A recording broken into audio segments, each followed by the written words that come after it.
Hi guys, bugno kayong panahon diri sa moa karon unya lami kay magsima-sima.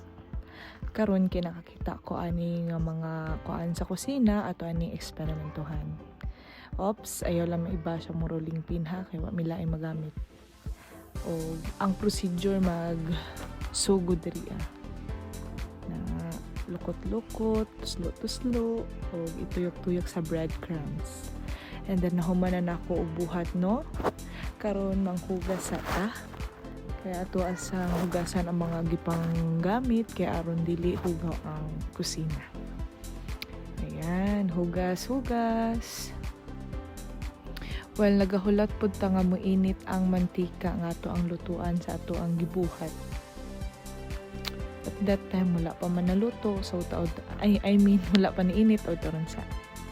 And kana niinit na nga cooking time na pud. After 30 minutes, pag mag-brownish na siya, so pwede na siya kuhaon. Ayan. Dili pwede nga masobraan kay mapagod. Ayan. So, pagkahuman ana di man dyan na mawala ang taste test kay ato ara man gimugna-mugna. Ang isa nag-abang-abang na pod kaon ra. Sige. Good daw. And then mao na ni ang second batch. And after ana human nagluto tanan. So tikiman time. Bisag init pa, habhab jud siya.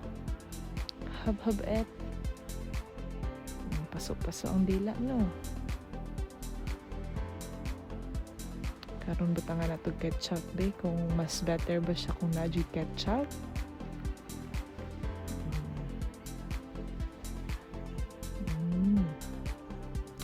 Good daw. Good et. Sige, hab-hab et.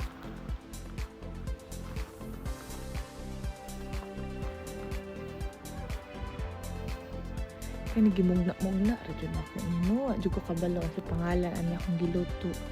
Basta nakakita ko loaf bread, then may ham sa ref, tapos napoy cheese sa tindahan, and then napoy isa ka breadcrumbs nga nabilin atong birthday pa sa ko ang anak. So mo to nagmugna ko kailan man jud isima-sima og kanang something new ba? Something new. Nya, musta et? Actually, lami siya guys. Ang boton sa pangalan ani niya. Basta lami siya guys. Tapos, parisan ni mo og coke. Sulbad. Sulbad ang imuhang panihapon. Actually, panihapon yan ako siya guys. Kaya di naman kumukhaon ng rice in gabi igod. And syempre, wala na puli akong baby. Nitilaw po siya. Anya niingon siya. Yummy!